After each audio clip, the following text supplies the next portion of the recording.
the glen one Easter morn, to a city fair rode I.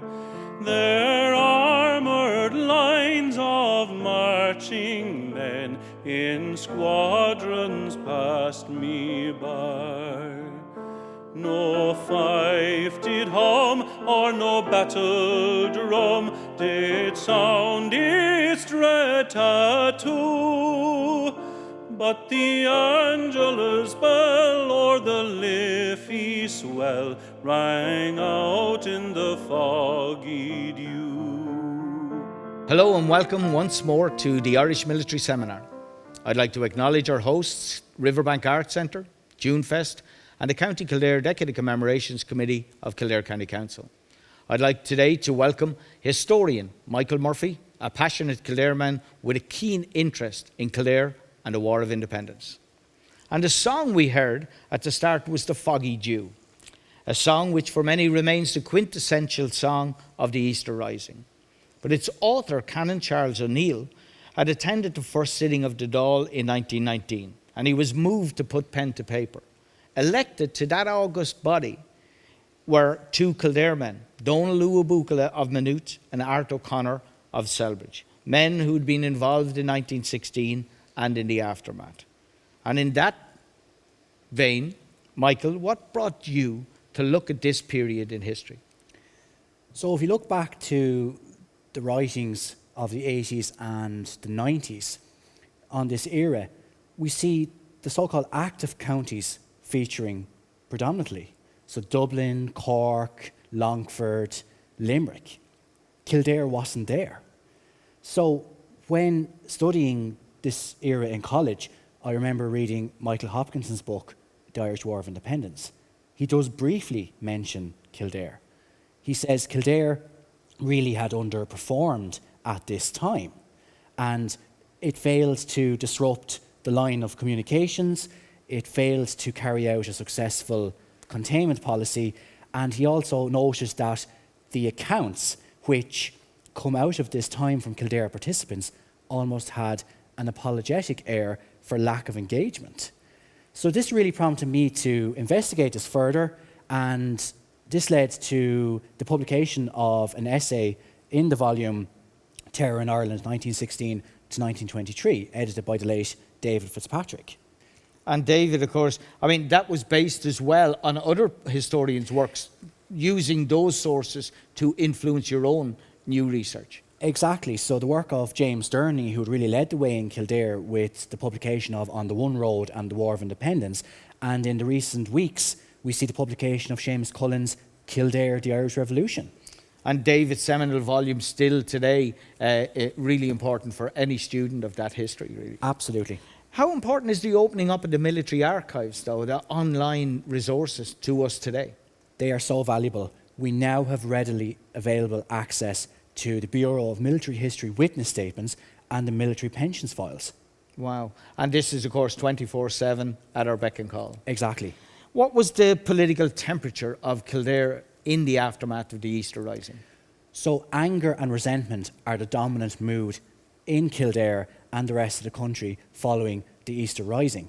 We see Kildare has approximately 52 men who are arrested, either directly or indirectly involved with the county, and 11 of the deaths after the Rising are directly or indirectly linked with Kildare. And we can see from Donal Luabukala's witness statement, he notes that when he was released before Christmas 1918 and comes back to Maynooth, he receives a royal reception. He's welcomed back a hero.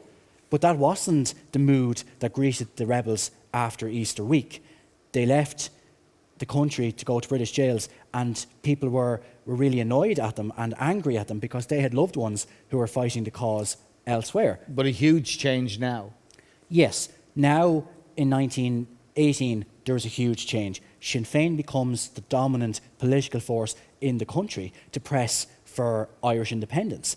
The Home Rule Party pretty much ceases to exist and is confined to the sidelines. And Sinn Féin men are active on the streets of Kildare, like Mick Stapleton. Mick Stapleton from the town of Kilcock. Mick delivers a political speech in the square in Kilcock just before the 1918 general election. The local sergeant was not happy with this. He believed Mick's speech was politically incorrect, was hostile, and Mick is subsequently arrested, and he spends 6 months in jail up in Belfast. It's a very similar situation with Mick Salmon, who later became the referee of the Bloody Sunday match. He won an All-Ireland medal with Kildare, actually, in 1919. But Mick Salmon was arrested for reading a Sinn Féin manifesto after Mass in Kilcullen. So the Gaels are actually on the move in Kildare. But was war inevitable? Yes, at this stage, really, everything is in the melting pot, and it is highly inevitable that war will outbreak very, very soon. On that day, on the 21st of January 1919, when the Dáil first meet, at the exact same day, there's an attack at Solohead Beg in County Tipperary, where a small IRA unit under Sean Tracy and Dan Breen actually killed 2 RIC men. Many believe this, of course, to be the signal for the beginning of the War of Independence, or as we also know it, the Anglo-Irish War. But what happens in Kildare in this early beginning stage of the War of Independence? So in January 1919, we see a report in the Leinster Leader entitled "Kill Village Hall Burnt Down." So the story goes that the local Sinn Féin club in Kill wanted to use the local hall for a meeting. It is claimed that Lady Mayo from Palmerstown House, a member of the aristocracy, the landed gentry, had refused permission to the Sinn Féin club to use the hall. They are greatly annoyed, they are angered, so in retaliation, they burn down the hall in protest. And of course, this is very important in terms of understanding Kildare, because there's a large landed estate base in County Kildare. But apart from the fact that we see the isolated incident like that, they're largely left untouched, and there's very little evidence of sectarianism, unlike other counties. Why do you think this is? Just on the point of sectarianism, like Peter Hart's study of Cork would have revealed a very hostile, violent element of sectarianism. We don't really see that in Kildare, and I would argue that it's perhaps due to the interactions with the local community and the landed estates that they provided employment. So that it potentially explains why we don't see a very strong element of sectarianism. And yet, in all of these kind of conflicts, there have to be mishaps or tragic events. I mean, was there anything like that happening in Kildare? Yes. So in February of 1919, we see another report in Leinster Leader where a local farmer from Maddenstown is shot dead. He's walking his bullock to the mart in Newbridge at about 4:30 on a particular morning. He encounters a sentry from the Curragh who's on duty. We're not really sure what happened. Unfortunately, the fatal outcome was that Patrick Gavin, the farmer in question, was shot dead.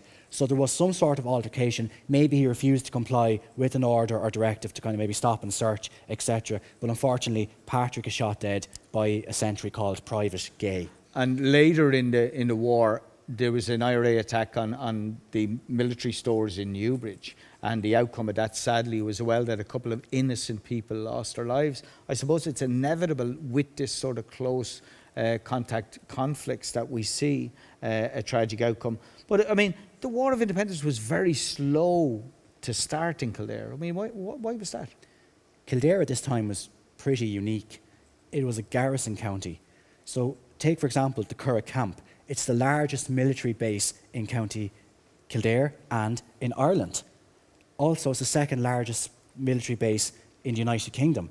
There's approximately 6,000 troops stationed on the Curragh, 230 commissioned officers. We have the big garrison towns. You have Naas Infantry Barracks, you have Newbridge Cavalry Barracks, and you have the artillery barracks in Kildare town. And these would have counted between the three towns for approximately 2,000 troops. Locally, I mean, at a local level, what does that kind of presence mean to the people of Kildare? Kildare economy prospers at the presence of the military. You have tradespeople, you have shopkeepers, you have farmers. They all do business with the military. It's their bread and butter. So you'd have to question, why would they bite the hand that fed them? An interesting article in the Irish Times around Christmas 1921 stated that the value of the military to the County Kildare economy was £90,000 per month. An enormous sum. At that time, an enormous And then, sum. I suppose the actual scale of this military presence made it very difficult for the Republicans to operate. Indeed, indeed. And again, we need to be mindful of the economic aspect to all of this conflict as well, especially in County Kildare. In your own work in the period, you've made the case that there was a marked difference, a marked change in Republican activity in the following year in 1920. How does this manifest itself? In 1920, we can see that the IRA generally, and in particular in County Kildare, they become more organised, they become more efficient. So in February of 1920, we see a key ambush in Maynooth. So at the church, near the Moyclair Road, there is an outbreak of fire between police and the volunteers. So Sergeant Hughes from the local station in Maynooth is shot dead. His constable Crean has a lucky escape because a bullet hits his ammunition pouch. And we see that this firefight lasts for around 30 minutes. And there are other arms raids, though. I mean, it's hotting up right throughout, isn't it? Yes, the volunteers needed weapons, they needed ammunition, so arms raids around the county really took hold at this time as well. It was a very, very important element that they had as many guns and ammunition supplies as possible. In these kind of commando activities that you see, I mean, it's always going to focus on maybe the railway lines, the roads, the bridges. I mean, is that the case in Kildare? Yes, and in particular around North Kildare. So if we take Patrick O'Keefe from Kilcock, in his reminiscences of the time, he describes being very, very active in terms of damaging bridges, trenching roads, felling trees. And why was this? To stop the movement of the police and the military. And along the Kilcock-Maynooth area, it's the border with County Meath, and there was a very cordial working relationship between the Kildare IRA and the Meath Brigade. There's another element to the railways, though, as well, isn't there? Because they're carrying valuable cargo. Yes, so we see that the raids on mail trains really take hold as well, and Salins bears the brunt of this. Why would they go raiding the mail trains? Well, they needed access to the letters and information that was being sent out of the country and coming into the country based on what the authorities were looking at and basically who they were looking for at this time. So it was crucial that the IRA, and we'll talk more later on about intelligence, but the IRA needed access to what was being said, what was being written, and what the records were from the authorities. A very overused phrase is, these men taking on the might of the British Empire, but you were taking on a force that could be restocked, resupplied, had great access. How well armed were these IRA men? So usually when the arms raids would take place, the traditional weaponry that the IRA would have had access to would have been the Lee Enfield rifle, if they could get their hands on them, luckily enough. Now, the Thompson machine gun would have made an appearance in the country at the time, but the Thompson would have only been brought out for large-scale operations. But also, we know from Donald Buchal's account that shotguns would have also been used quite freely as well, and O'Buchla would have had a store of these in a shop in Maynooth.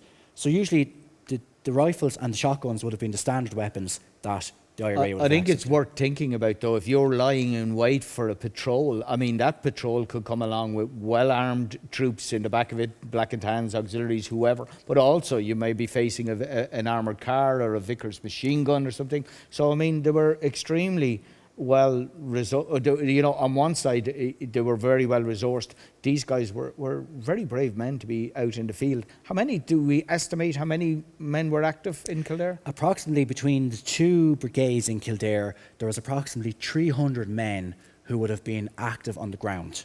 Now, of course, not all of those would have been available at every given situation, but we believe in and around 150 to 200 would have been actively, readily available. But as against a garrison population of between 6,000 and 8,000 or something. Exactly. Okay. So the numbers and statistics in Kildare are key.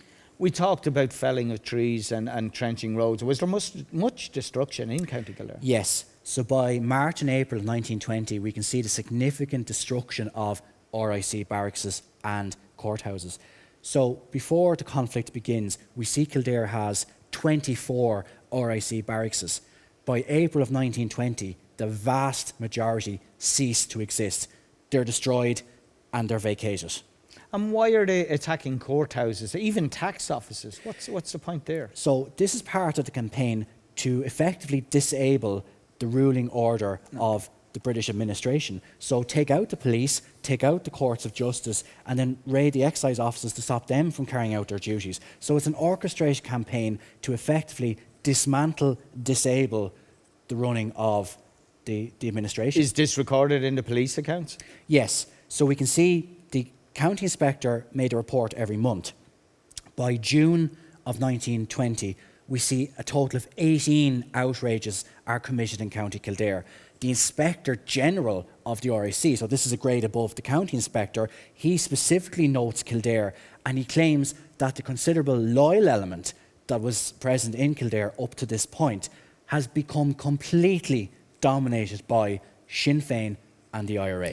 And another way, of course, of tracking the activities are the later on, the claims for compensation. Exactly. There is much activity when it comes to the claims for compensation in County Kildare. For example, Lord Frederick Fitzgerald of Maynooth put a claim in for £3,500 for the destruction of the RIC barracks and the courthouse. We see Leixlip Barracks has a claim for £640, Salins £500, Donadee Barracks £300, motor cars and also Crossley tenders are in the claims process as well. And even here's I suppose an anecdote to all of this, a soldier's bike was stolen in Kildare and he's given a sum of £18. Wow. Okay, that could have been someone trying to get home, but we'd like to think it was greater than that. I mean, when you're talking about all the destruction of barracks, do we know how to do that? I mean, is it petrol? Is it explosives? If they were lucky enough to have a Mills bomb, so this is a sort of advanced grenade that is homemade and does the job effectively, but in the absence of any Mills bombs, they would literally have used turf doused in petrol, because most of the roofs of the police barracks would have been made of thatch. Oh, of course, okay. I mean, the police reports, we said, revealing these outrageous, the deplorable state of the countryside. I mean, Dublin Castle, by 1920, described this as a deplorable state, but yet are there major engagements, or, I mean, by the autumn of 1920 at least, I mean, there's further activity, isn't there? I mean, there is, and we have a very, very significant incident at Greenhills that became known as the Greenhills Ambush. So on the 21st of August 1920, an RIC cycling party is making its way from Kill to Naas to take up guard duty at the home of the county inspector, Supple. So the RIC men who are en route encounter an IRA unit just a mile outside of Kill, and Jim Dunn, who left us a witness account, really describes the actual incident itself, which I'm just going to quote from now. So you actually have his account, his words. Okay. Yes, so this is what Jim says in his witness statement. So he says, about 10:30 p.m, a cycle patrol of 4 police appeared, riding singly about 20 yards apart. We let the last RIC man pass and closed up about 100 yards behind, when the first RIC man, a sergeant, neared the end of the main body. He was called on to halt. He said, "All right, men." When Tom and Pat Domican jumped from behind the ditch, he opened fire on them, so the police officer opens fire. General firing broke out along the main body of volunteers. 2 of them attempted to escape back to barracks and were captured by myself and Sullivan. P. Brady, although unarmed, rushed in and disarmed the 2 police whom we took prisoners. The other 2 RIC men were killed in the first volley. All the arms and ammunition were collected and given to unarmed volunteers to dump. The whole operation was over in 20 minutes. But I mean, in the great scheme of things, I mean, how important is this operation? This operation was important because it really laid down a marker to show the opposition that the IRA were serious about their campaign. We see the death of 2 RIC there, and we see the taking of 2 prisoners. So really, the bottom line was the IRA were prepared to use violence and to literally assassinate or to take out policemen or military when the occasion arose and when necessary. Are there reprisals in Yes, so 5 days after this incident, we see a series of reprisals in its sort of 2-pronged attack, the first being in Kill itself. So a convoy of black and tans arrive in Kill. They make their way towards Brawhall's public house. So they come in and they demand drink. Now, I think you could possibly assume that perhaps they're already intoxicated before having arrived in Kill, but they come into Brawhall's public house demanding drink. They're demanding to know who shot the policemen and kill the policemen, and they fire 2 shots into the roof. Mrs. Ellen Brohel, who owns the premises, leaves in terror. And outside, we believe that there's a horse that's tied to a lamppost, and the horse is shot dead. So these are the kind of, that stereotypical idea of what we have at the Black and Tans. I mean, the pure terror of being in that situation. And then that kind of moves on to Naas as well, isn't it? Correct. So the second part of this reprisal takes part in Naas. So we believe a convoy from the Curragh of Black and Tans arrives into Naas on the same night. Now, there is a story that they were perhaps looking for a key IRA man in Naas called Jimmy White. However, in the incident itself, Bushel's tannery and shoe shop is destroyed and is burnt to the ground. Glass is smashed, there's a lot of destruction caused, and as the RIC or the Black and Tans are making their way out of Naas, they fire shots into the barracks. I mean, the pure arrogance of it, firing shots into the military barracks. I mean, technically they're on the same side. Exactly. So this really would show that the Black and Tans are highly unstable, they're not disciplined, they more than likely would have drank too much, and they were uncontrollable and they were unpredictable. They were dangerous. And then is this kind of a rogue outfit rather than being ordered by the authorities? Yeah? 90% of the Black and Tans that served in Ireland were veterans of World War I. What we've now called today PTSD perhaps would have infected them, but they came to Ireland to sort out the IRA. And yet Kildare gets off lightly, like in terms of the looting and the sacking of Trim and Balbriggan. I mean, we don't see that happen. There's abject terror, but why do you think that was? Well, if you look at, say, the editorial in the Leinster Leader following the incident in Naas, Michael O'Kelly, the editor, calls it the Naas outrage. He refers to terror, he refers to fear, he refers to people having to leave their homes. And in the next day, in the aftermath of all of this, he says the owners of Bushells and the residents of Naas, they almost awake to like a bomb site. But why, perhaps, was the campaign not as intense?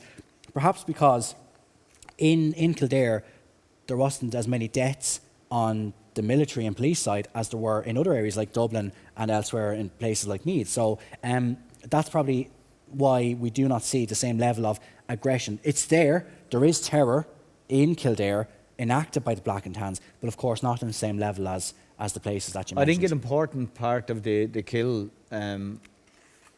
ambush as well to focus on is that the tactic isn't always to kill. The tactic there, there are 2 RIC men who were taken prisoner.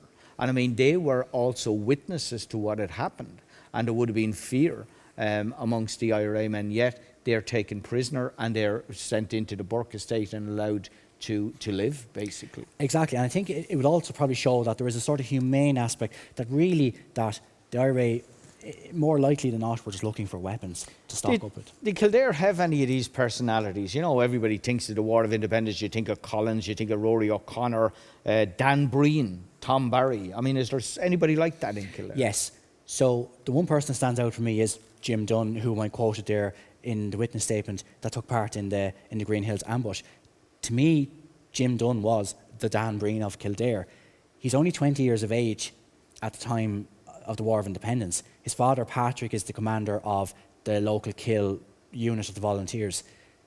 Jim is ruthless. He's almost like a maverick. He's determined, he's focused. He knows how to get the job done. And in particular, when the Civil War comes, he even comes into his own in a further way. But during the War of Independence, Jim Dunn is as ruthless and as tough as you'd find. When we think of that side of the equation, we often think of the active service units like Collins' squad and so on. But I mean, there was an attempt by Dunn's party up there in Kill to establish one of those units, wasn't there? There was. So his father, Patrick, had made the argument to Dick Mulcahy in General Headquarters to set up a flying column, an active service unit in the Kill area. So Patrick Dunn had 12 good men ready to go, ready to take on the job. But Mulcahy argued against, and he believed that this would really disrupt the line of communications to the south and to the west, and that basically a flying column in that area of Kildare would have been basically a red alert to the authorities. Top of your head, other key men?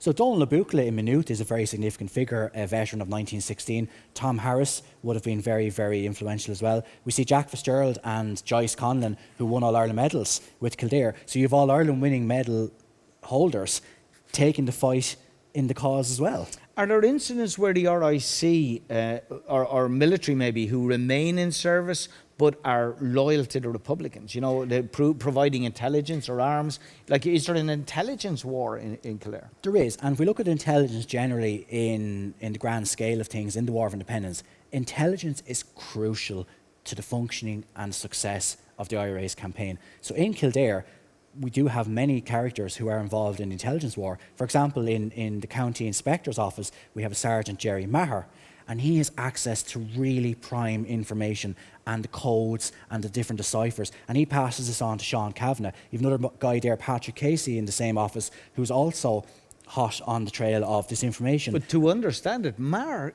gives a key to a cipher or a code which breaks the military codes for Collins, doesn't he? Yes, that's exactly. unreal. And this is vital, and this is how the Republicans can stay one step ahead. And it's absolutely vital that we have people like Maher and Casey and Sean Kavanagh who are doing this work on the ground. And maybe, the work takes place outside of County Kildare, but the most famous intelligence man of all, really, Eamon Ned Bry.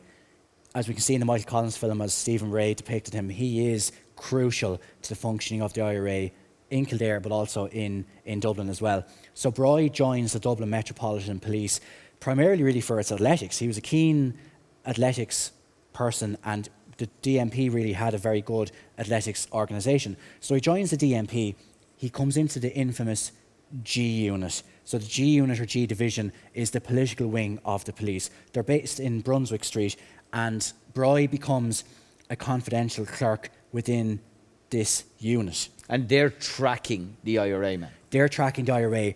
They make notes of who the IRA are with, what the IRA are doing, and they input this into the big book as part of their archive. But this famous story of Bry smuggling Collins into the archives of the detective division and giving him access to all their secret intelligence. That's it. In the film it says Dublin Castle, but obviously we know it's Brunswick Street. But this happens. This story is stuff of legends, isn't it? It is the stuff of legends, and it did happen. So he actually smuggles Collins and an associate of Collins into the archives in Brunswick Street. They spend the whole night going through all of the files that the G-men have compiled on Collins and his associates, and generally the IRA and Sinn Féin.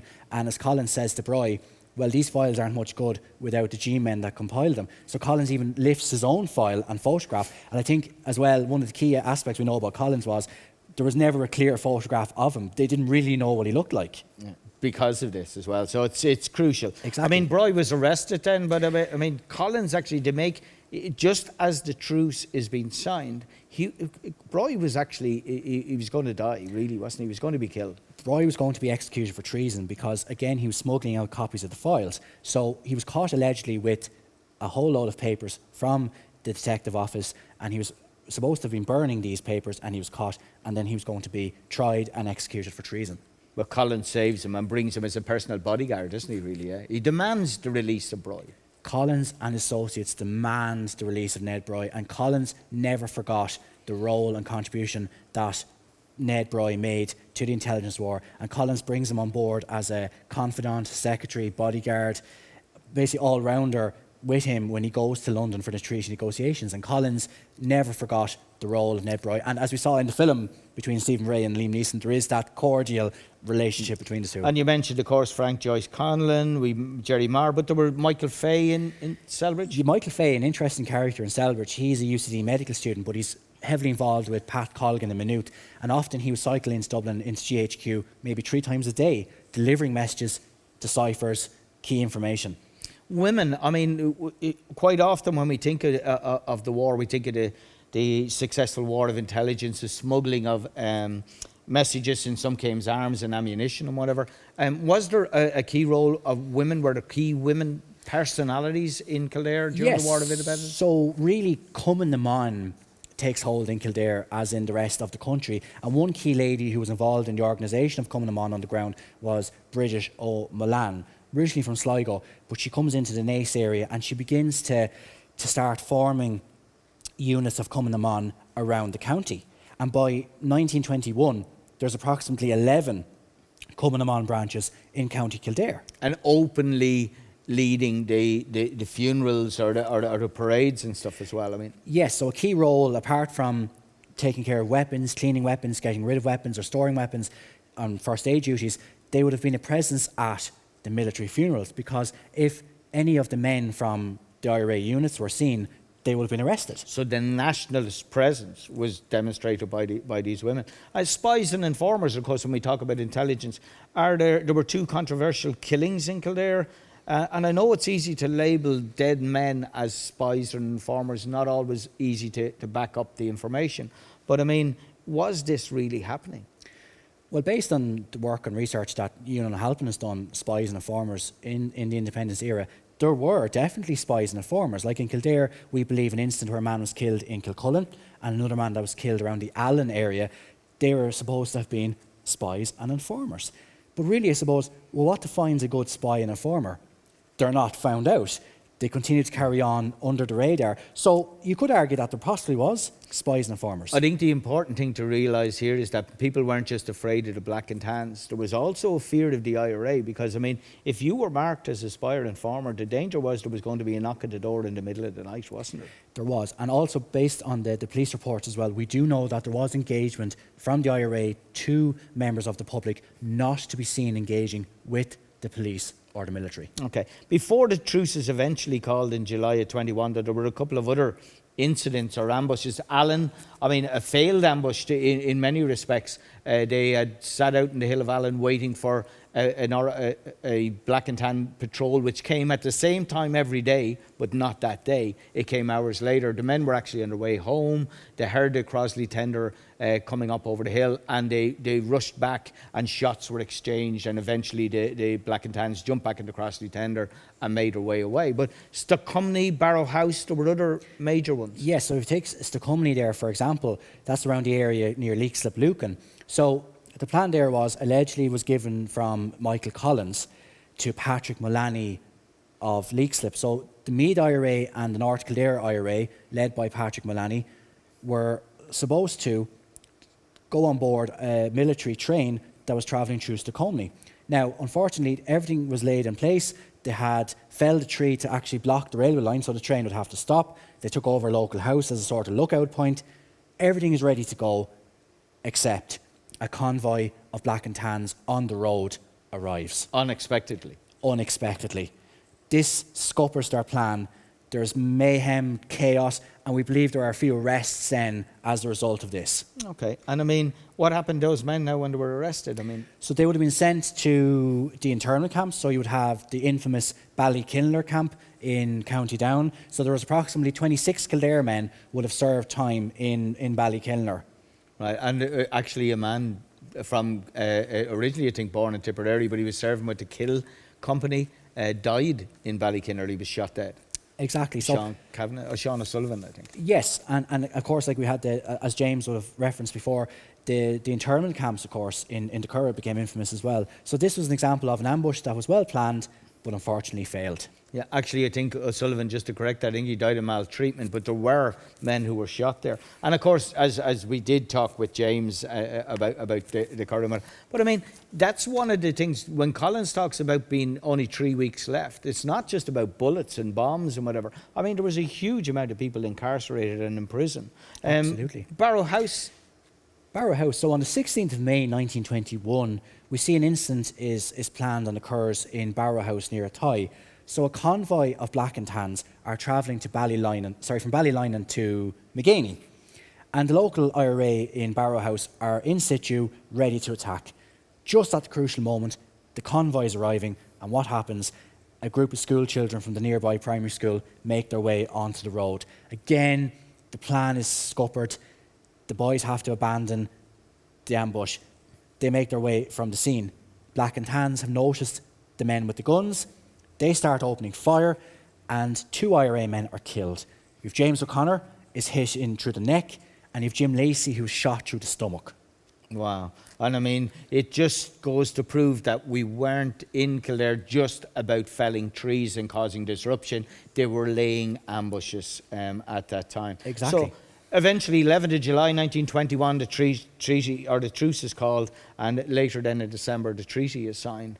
What was the state of Kildare at this time? I think it was really an open secret that the IRA were literally living bullet to bullet and probably weapon to weapon. And as Collins kind of famously described, they really could have only held out probably for maybe 3 weeks.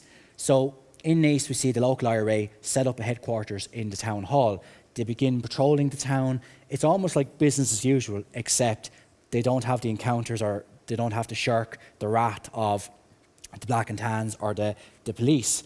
So also, you would have had a number then of different positions. But just to say that, I mean, you have the IRA men acting as the police force while the British Army are still in situ in the barracks. Yes. I mean, there's strange times, really. Absolutely. And they carry on part of what they believe is their remit. But then, of course, you'd have some of those IRA men who would have thought the truce wouldn't last. Okay. We go again. You'd have those already tooling up and getting ready to go for the next round. But then, of course, you would have had a large number who would have followed the line of Michael Collins and Arthur Griffith and would have kind of listened carefully to what was actually going on. And, of course, that led to the negotiations in London. For you then, just to sum up, I mean, what is Kildare's role? Just one small paragraph. What was the kind of the most important thing that Kildare delivered during this War of Independence? Well, for me, and having researched this area thoroughly over the last number of years, I would say that Kildare made a very, very credible contribution to the War of Independence. We had men and women in the county who were ready to take up arms, to organise themselves in a very, very disciplined way, and to literally put their lives on the line to achieve what they set out to achieve, and to join with their other comrades throughout the country in taking the fight to the British forces. I think we must mention that people's lives were disrupted at every level. I mean, you had people who lost their lives, you had people who were under curfew, who were arrested, incarcerated. Punchestown was cancelled. I mean, at a very, very local level, this is affecting everybody. And the GAA were suppressed. And even when the football matches were allowed, you noticed the heavy police presence and so on. And just on the GAA matches, I know around reading the history of Kilcock GAA, we see stories where some of the men who are on the run literally come in through the ditches. They're shielded by the public. They play their match, but they make a hasty exit because for fear of being arrested. I mean, these are dark days. I mean, people welcomed an end to hostilities, didn't they? Sadly, of course, I mean, the issue was that not everybody agreed how this treaty could be pursued, and we see the onset of civil war. The country, I suppose, or at least part of the country, had won a Pyrrhic victory with the formation of the Irish Free State, and Kildare, I think we'll accept, had played its part in that struggle. And we might pay tribute to those who have gone before us, the men and women who sacrificed so much that we might have a better time. In saying that, I'd like to say thank you to historian Michael Murphy, to Riverbank Arts Centre, to JuneFest, and the County Kildare Decade of Commemorations Committee, to the Local Studies, Genealogy and Archives Department of Kildare Library and Art Services, and the Kildare County Council, of course, and the Department of Culture, Heritage and the Gaeltacht. Manma Agus Mishnach, the motto of Kildare, spirit and courage, that we may continue to possess both. Thank you. And the world did gaze in deep amaze at those faithful men but few, who bore the fight that freedom's light might shine through the foggy dew.